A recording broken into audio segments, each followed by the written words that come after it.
लेकिन हम तो उस खिलाड़ी पर फिर से जाएंगे जिसको सबसे महंगा खरीदा गया है। कोलकाता नाइट राइडर्स सबसे महंगे खिलाड़ी के साथ खेलता है और पैट कमिंस का प्रदर्शन आज कैसा रहा और इसके पहले कैसा रहा वो जरा कंपेयर करके देखिए। पैट कमिंस का परफॉर्मेंस कैसा रहा वो आपको दिखाने की कोशिश करते हैं। वर्सेस मुंबई कैसा रहा और वर्सेस हैदराबाद कैसा रहा।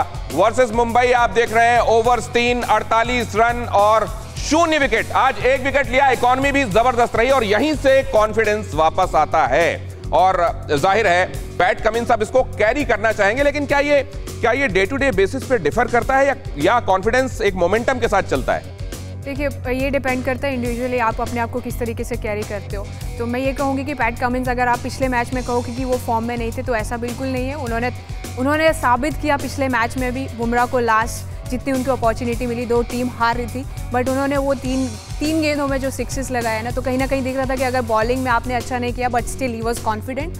और अगर बात की जाए उससे पहले भी वो सीरीज जो ऑस्ट्रेलिया खेली वहाँ भी अच्छा करते हुए आ रहे थे। और आज कहीं ना कहीं आप अगर मोमेंटम की बात करो, घंटे बाद मैच खेला था पिछली बार उन्होंने बिना प्रैक्टिस के, एक ये भी पॉइंट था। जस्ट उनका 2 घंटे पहले क्वारंटीन ओवर हुआ था। तो कहीं ना कहीं ये बड़े प्लेयर्स, उनको पता है कि उन पे कितना बड़ा प्रेशर है। याद भी है कि जब क्रिटिसिज्म मिला कमिंस तो उसके बाद उनके कप्तान ने बचाव भी किया और ये भी कहा कि अभी एक मैच के हिसाब से आप जज करना बिल्कुल गलत बात है। हर प्लेयर को लेके हम यही कहते हैं कि एक मैच में अगर कोई परफॉर्म नहीं कर पाया तो जरूरी नहीं है कि अगले मैच में भी वो परफॉर्म ना कर पाए। ये और आइए अब उन दोनों की बात कर लें जिन्होंने आज इस जीत की इबारत को आखिर तक लिखा। शुभमन गिल और नीतीश राणा। नीतीश राणा एक समय जब खेल रहे थे और उनके बल्ले से गेंद टकराने के बाद जो आवाज आ रही थी वो कानों को इतनी सुखदाई लग रही थी, पूछिए मत।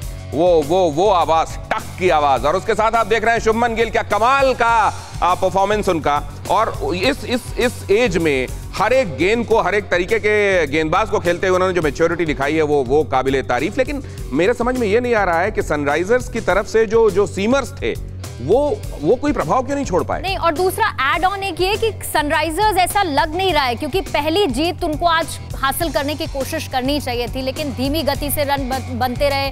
बहुत ज्यादा मुझे लगता है चाहत में नजर नहीं आ रहा है Sunrisers Hyderabad. I think Dinesh ji, जिस तरीके से आप कह रहे हो कि सनराइजर्स की बॉलिंग अभी बिखरी हुई दिख रही है, कहीं ना कहीं फास्ट बॉलर से जो ब्रेक थ्रूज इनिशियली मिलने चाहिए वो नहीं हो रहा है। तो अभी भुवनेश्वर कुमार भी उस लय में नहीं दिख रहे हैं जिस तरीके की वो गेंदबाजी के लिए जाने चाहते हैं। और जहाँ तक बात रही जो आप मोमेंटम की बात कर रहे हो कि डेफिनेटली अब वो पहली जीत की तलाश में अभी तक SRH देख रही है कि कब पहली जीत मिलेगी। तो वी होप कि नेक्स्ट मैच में कुछ इस तरीके के चेंजेस हो कि फास्ट बॉलिंग थोड़ी इफेक्टिव दिखे। खलील अहमद कहीं ना कहीं थोड़ा सा आई थिंक जितने मैचेस वो खेल रहे हैं धीरे धीरे वो उनकी परफॉर्मेंस में अभी दिखना शुरू होना चाहिए।